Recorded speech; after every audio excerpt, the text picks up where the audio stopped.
Hello everyone, welcome back to pharmacy classes. ये pharmacology first का general pharmacology के अंदर लेक्चर नंबर 13 है और इसमें हम डिस्कस करने वाले हैं ड्रग एलर्जी के बारे में। इसके पिछली वाली वीडियो में हमने डिस्कस किया था इडियोसिक्रेसी के बारे में। अगर आपने उस वीडियो को नहीं देखा है, ऊपर दिए गए आई बटन पर क्लिक करके आप उस वीडियो को देख सकते हैं। ये जो ड्रग एलर्जी है ये हमारे इम्यून सिस्टम का एबनॉर्मल रिएक्शंस है किसी ड्रग के कारण। जब हम किसी ड्रग को लेते हैं तो वहाँ पे हमारा immune system abnormal reaction show करता है, जिसे हम ड्रग एलर्जी कहते हैं। और ये कुछ केसों में माइल्ड रिएक्शंस वहाँ पे हमें देखने को मिल सकते हैं, जबकि कुछ केसों में ये लाइफ थ्रेटनिंग हो सकता है। आइए अब हम ड्रग एलर्जी के कॉज के बारे में स्टडी करते हैं। ये जो ड्रग एलर्जी है ये हमारे इम्यून सिस्टम का मिस्टेक है। अगर एक बार हमारा इम्यून सिस्टम मिस्टेक से आइडेंटिफाई करे कि जो भी हमारा ड्रग है वो एक हमारा हार्मफुल सब्सटेंस है, जैसे कि वायरस या बैक्टीरिया, तो वहाँ पे जो हमारा इम्यून सिस्टम एक बार अगर डिटेक्ट कर लिया कि ये जो ड्रग सब्सटेंस है ये हार्मफुल है, तो हमारा इम्यून सिस्टम डेवलप करने लगता है स्पेसिफिक टाइप के एंटीबॉडी को ड्रग के लिए। जब हम नेक्स्ट टाइम उस ड्रग को एडमिनिस्ट्रेट करेंगे, ये जो ड्रग है ये जाकर बाइंड हो जाएगा उस स्पेसिफिक टाइप के एंटीबॉडी के साथ जो कि हमारा इम्यून सिस्टम ने डेवलप करके रखा है। और ये जैसे ही हमारा ड्रग जाकर बाइंड हुआ उस स्पेसिफिक टाइप के एंटीबॉडी के साथ एक कॉम्प्लेक्स का फॉर्मेशंस होगा, और ये कॉम्प्लेक्स के फॉर्मेशंस के कारण ही कुछ केमिकल सब्सटेंस रिलीज होंगे। और जैसे ही कुछ केमिकल सब्सटेंस रिलीज होंगे वहाँ पे हमें कुछ साइन एवं सिम्टम देखने को मिल सकते हैं जो कि एलर्जिक रिएक्शंस के होंगे। रिसर्च से हमें ये भी पता चला है कि कुछ ड्रग जो कि फर्स्ट टाइम जिसे हम एडमिनिस्ट्रेट कर रहे हैं ये जाकर डायरेक्ट बाइंड हो जाता है टी सेल से, जो कि पार्ट है हमारे इम्यून सिस्टम का। और जैसे ही हमारा ड्रग जाकर बाइंड होगा टी सेल से, वहाँ पे कुछ केमिकल सब्सटेंस रिलीज होंगी, और इस केमिकल सब्सटेंस के रिलीज होते ही हमें वहाँ पे कुछ एलर्जिक रिएक्शंस के सिम्टम हमें देखने को मिल सकते हैं। तो सिंपली हम कह सकते हैं कि कुछ केसों में फर्स्ट टाइम ड्रग एडमिनिस्ट्रेट करते ही हमें वहाँ पे एलर्जिक रिएक्शंस देखने को मिल सकती है। साथ ही ये जो ड्रग एलर्जी है जिसके द्वारा हमारा immune system hyper sensitivity reaction show कर रहा है, इसके मैकेनिज्म की बात करें तो इसको हमने क्लासिफाइड किया है 4 क्लास में, जिसमें फर्स्ट है टाइप 1 जिसको हम कहते हैं एनाफाइलेक्टिक हाइपर सेंसिटिविटी। सेकेंड है टाइप 2 जिसे हम कहते हैं साइटोटॉक्सिक हाइपर सेंसिटिविटी, एवं टाइप 3 जिसे हम कहते हैं immune complex mediated hyper sensitivity, एवं जो टाइप 4 है उसे हम कहते हैं डिलेड टाइप हाइपर सेंसिटिविटी। आइए सबसे पहले हम टाइप 1 एनाफाइलेक्टिक हाइपर सेंसिटिविटी के बारे में स्टडी करते हैं। आइए अब हम टाइप 1 एनाफाइलेप्टिक हाइपर सेंसिटिविटी के बारे में स्टडी करते हैं। इसमें जो टाइप 1 है इसमें जो हमारा ड्रग है या तो वो एक्ट करेगा एक एंटीजन की तरह, मतलब यहाँ पे जो हमारा इम्यून सिस्टम है उसको मिस्टेक हो जाती है आइडेंटिफाई करने में, और वो ड्रग को एक हार्मफुल सब्सटेंस आइडेंटिफाई कर बैठता है। या फिर वो जो हमारा ड्रग है वो हमारे एंटीबॉडी इम्यूनोग्लोबिन ई के सिंथेसिस को इंक्रीज करेगा। आइए हम एक डायग्राम की मदद से स्टडी करते हैं टाइप 1 एनाफाइलेप्टिक हाइपर सेंसिटिविटी रिएक्शंस के बारे में, जिसमें जो हमारा ड्रग है वो किस प्रकार हमारे सेल्स के अंदर या फिर हमारे बॉडी के अंदर चेंजेस लाकर एलर्जिक रिएक्शन शो करता है। आप अपने डिस्प्ले पे इस डायग्राम को देख पा रहे होंगे। ये जो डायग्राम है ये मास्ट सेल्स का है, और इस मास्ट सेल्स के अंदर ग्रेन्यूल्स के फॉर्म में हिस्टामिन पैक है, मतलब इस हिस्टामिन को एक पैक स्ट्रक्चर्स के अंदर स्टोर किया गया है जिसे हम ग्रेन्यूल्स बोलते हैं।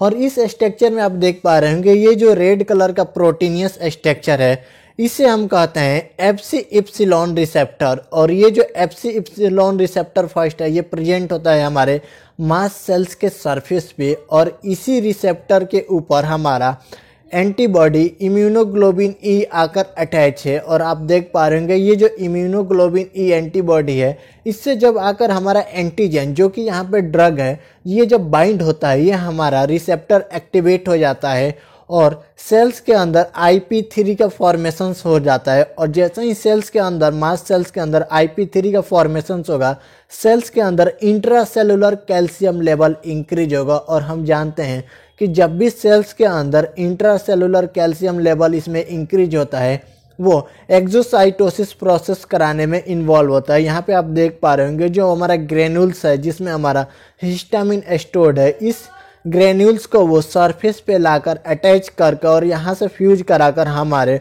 हिस्टामिन को एक्सोसाइटोसिस प्रोसेस के द्वारा हिस्टामिन से रिलीज कराता है। और ये जब हिस्टामिन यहाँ से रिलीज होगा तो ये हमारे बॉडी में वेरियस इफेक्ट्स शो करेगा, जैसे कि ये जो स्मॉल ब्लड वेसल्स है उसको डायलेट करेगा, मतलब यहाँ पे हाइपोटेंशन आने वाली है।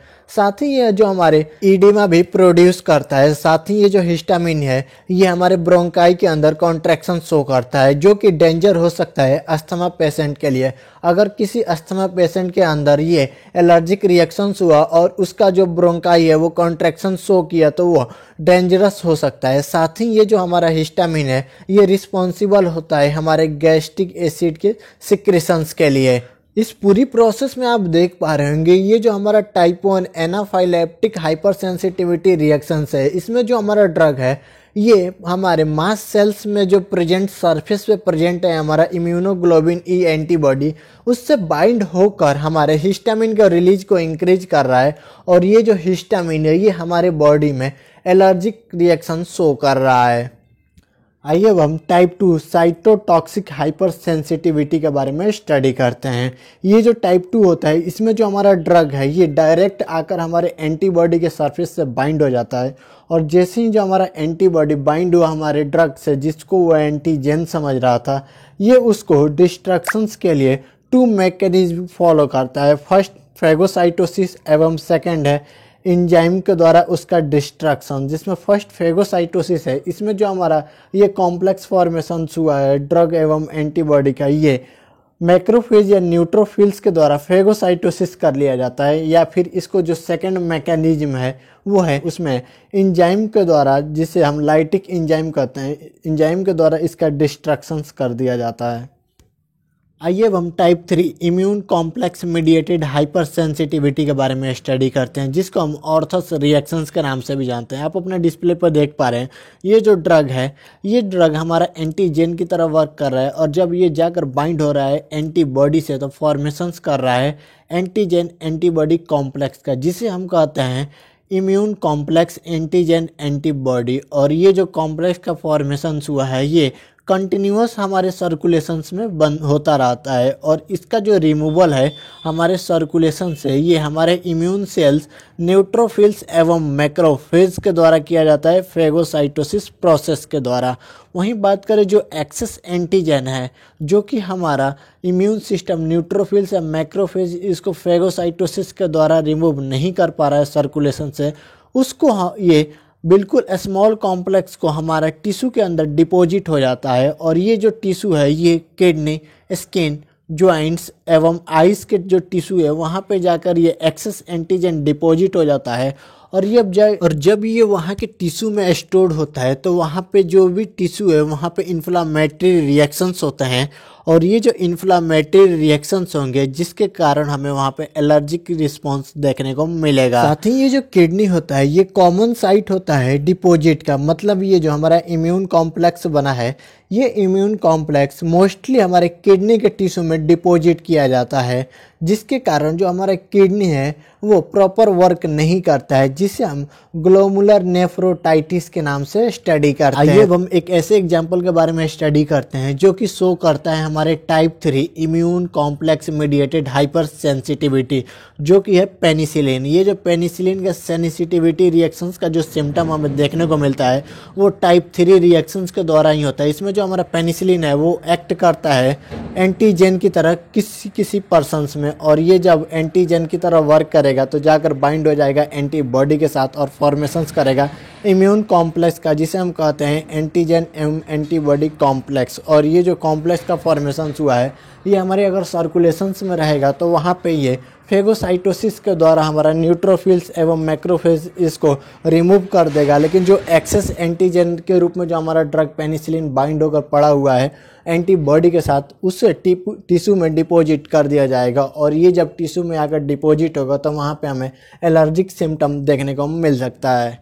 आइए अब हम type 4 delayed type hyper sensitivity reactions के बारे में स्टडी करते हैं। ये जो टाइप 4 होता है इसमें हमारा एंटीबॉडी इन्वॉल्व नहीं होता है।